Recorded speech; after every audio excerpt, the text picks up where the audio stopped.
উঠে আসলো দিনের বাছাই করা সেরা বড় খবরগুলি। এই ভিডিওতে আপনাদেরকে জানিয়ে দিচ্ছি। তার আগে চ্যানেলে প্রথম হয়ে থাকলে অবশ্যই চ্যানেল সাবস্ক্রাইব করে নিন, পাশের বেল আইকনটি বাজিয়ে দিন। আর অবশ্যই ভিডিওটিকে লাইক করবেন। আপনার মতামত অবশ্যই কমেন্টে জানান, কারণ আপনার মতামত খুবই গুরুত্বপূর্ণ।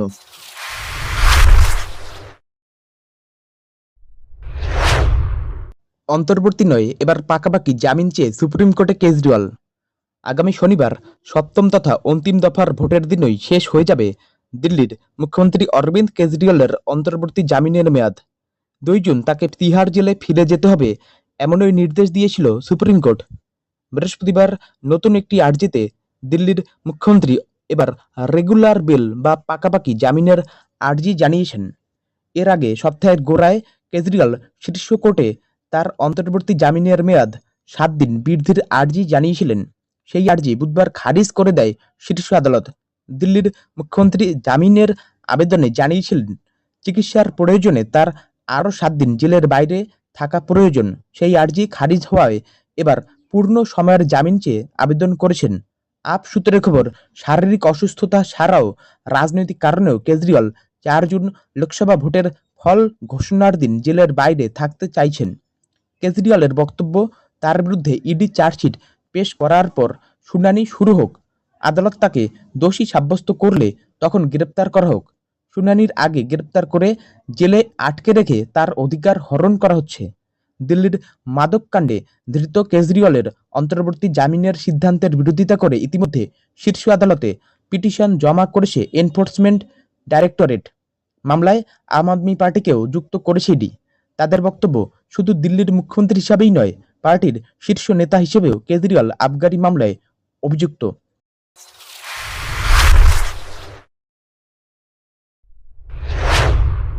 দীর্ঘ প্রতীক্ষার অবসান, সিএএতে নাগরিকত্ব পেলেন নদিয়ার বিকাশ।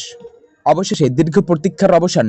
সিএএ অর্থাৎ নাগরিকত্ব সংশোধনী আইন অনুযায়ী নদিয়া জেলার আসাননগরের বাসিন্দা বিকাশ মণ্ডল পেলেন ভারতীয় নাগরিকত্ব।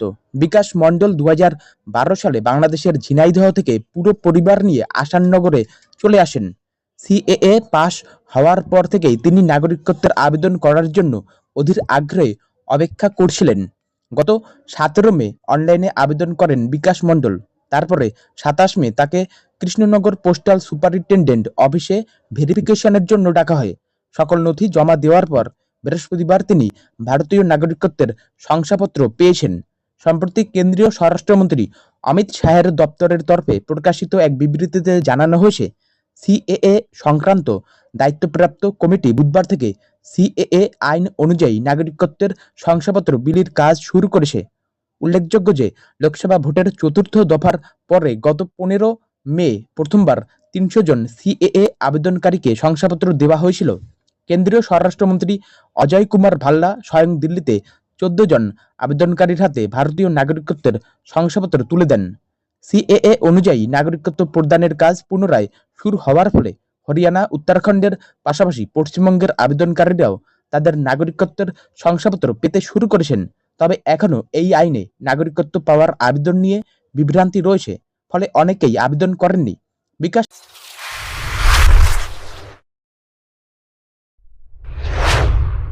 ভারতের ইতিহাসে দিল্লির সর্বোচ্চ তাপমাত্রার রেকর্ড গড়ল 52.3 ডিগ্রি। ভারতের ইতিহাসে সর্বোচ্চ তাপমাত্রার রেকর্ড গড়ল দিল্লির তাপমাত্রা। বুধবার অর্থাৎ 29 মে দুপুরে ভারতীয় রাজধানীতে সর্বোচ্চ তাপমাত্রা রেকর্ড করা হয়েছে 52.3 ডিগ্রি সেলসিয়াস, যা দিল্লির তো বটেই, গোটা ভারতের ইতিহাসেই সর্বোচ্চ সর্বকালের তাপমাত্রা। ভারতের আবহাওয়া দপ্তরের বরাতে এ তথ্য জানিয়েছে এনডিটিভি, দ্য ইকোনমিক টাইমস সহ একাধিক ভারতীয় সংবাদ মাধ্যম। খবরে বলা হয়েছে, চরম তাপপ্রবাহের কবলে পড়েছে উত্তর ও মধ্য ভারতের বড় অংশ। গত মঙ্গলবারই এসব এলাকার অনেক জায়গায় তাপমাত্রার পারদ 50 ডিগ্রি সেলসিয়াস অতিক্রম করেছিল। কিন্তু বুধবার স্থানীয় সময়ে দুপুর 2:30 দিল্লির মুঙ্গেশপুরে 52.3 ডিগ্রি সেলসিয়াস তাপমাত্রা রেকর্ড করা হয়েছে, যা ভারতের ইতিহাসে সর্বোচ্চ তাপমাত্রার অতীত রেকর্ড ভেঙে দিয়েছে। 2016 সালে রাজস্থানের ফলদিতে 51 ডিগ্রি সেলসিয়াস তাপমাত্রা রেকর্ড হয়েছিল। গত 8 বছর ধরে ভারতের ইতিহাসে এটিই ছিল সর্বোচ্চ তাপমাত্রা।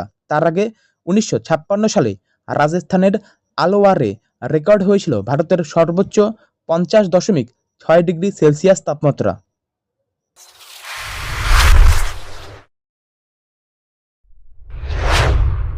সম্পূর্ণ সুস্থ আছি, স্বাস্থ্য নিয়ে যাবতীয় জল্পনার অবসান ঘটালেন নবীন পট্টনায়েক।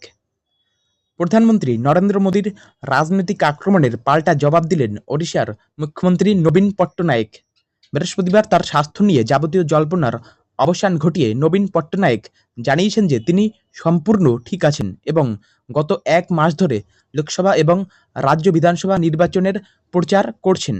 প্রসঙ্গত, বুধবার ওড়িশার ময়ূরভঞ্জ এবং বালাসোর লোকসভা আসনে নির্বাচনী জনসভায় ভাষণ দিতে গিয়ে প্রধানমন্ত্রী নরেন্দ্র মোদী বলেন, নবীনবাবুর শুভাকাঙ্ক্ষীরা তার স্বাস্থ্যের অবনতি নিয়ে চিন্তিত। গত 1 বছর ধরে তা আরও খারাপ হচ্ছে। এর পিছনে কি ষড়যন্ত্র আছে? যে লবি বর্তমানে তার পক্ষে পট্টনায়েক সরকার চালাচ্ছে তারাই কি এর জন্য দায়ী? মোদী বলেন, যদি বিজেপি চলমান বিধানসভা নির্বাচনের পর ওড়িশায় সরকার গঠন করে তাহলে পট্টনায়েকের স্বাস্থ্যের অবনতির কারণ খুঁজে বের করার জন্য সরকার একটি কমিটি গঠন করবে। নবীনবাবুর স্বাস্থ্যের অবনতি হওয়ার রহস্য উদ্ঘাটন করা উচিত। এরপরই বৃহস্পতিবার নবীন পট্টনায়েক তার স্বাস্থ্যের বিষয়ে মোদীর দাবির কঠোর প্রত্যাখ্যান করেছেন।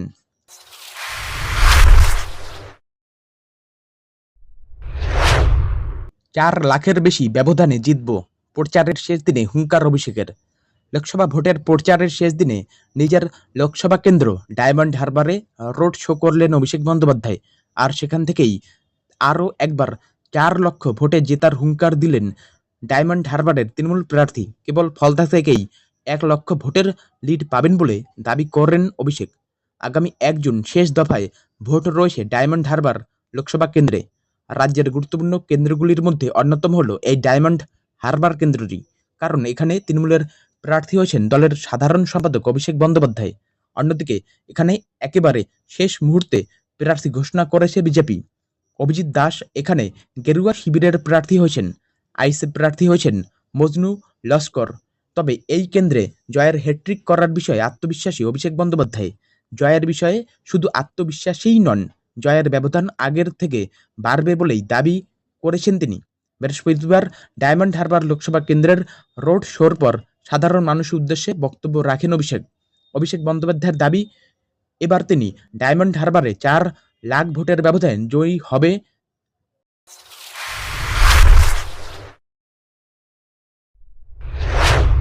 বড় খবর, রেশন দুর্নীতির মামলায় ঋতুপর্ণাকে ডেকে পাঠিয়েছে ইডি। ঋতুপর্ণা সেনগুপ্তকে ডেকে পাঠিয়েছে ইডি। এই খবর সামনে আসার পর থেকেই হইচই। রেশন দুর্নীতির মামলায় এসেছে এই ডাক, যদিও অভিনেত্রী এখনও এই নিয়ে খোলেননি মুখ। রেশন দুর্নীতির মামলায় নাম জড়ালো ঋতুপর্ণা সেনগুপ্তর। অভিনেত্রীকে ডেকে পাঠালো এনফোর্সমেন্ট ডিরেক্টরেট। এর আগেও অভিনেত্রীর ডাক পড়েছিল ইডিতে, তবে তা 2019 সালে অর্থলগ্নি সংস্থা রোজভ্যালির আর্থিক নয়ছয়ের মামলায় জিজ্ঞাসাবাদের জন্য। বৃহস্পতিবার সামনে এলো 5 জুন তাকে ইডির দপ্তরে ডেকে পাঠানো হয়েছে। রেশন দুর্নীতি মামলায় ইডির হাতে রাজ্যের প্রাক্তন খাদ্যমন্ত্রী জ্যোতিপ্রিয় মল্লিক, বনগাঁ পুরসভার প্রাক্তন চেয়ারম্যান শঙ্করাট্ট, রেশন ব্যবসায়ী বাকিবুর রহমান সহ শাসক দলের কয়েকজন নেতা ও তাদের ঘনিষ্ঠরা গ্রেপ্তার হয়েছেন। তবে এবার হঠাৎ ঋতুপর্ণার নাম আসা নিঃসন্দেহেই বড় চমক। যদিও অভিনেত্রীর তরফে এখনও এই নিয়ে মুখ খোলা হয়নি। তিনি 5 জুন ইডি অফিসে হাজিরা দেবেন কিনা তাও স্পষ্ট নয়।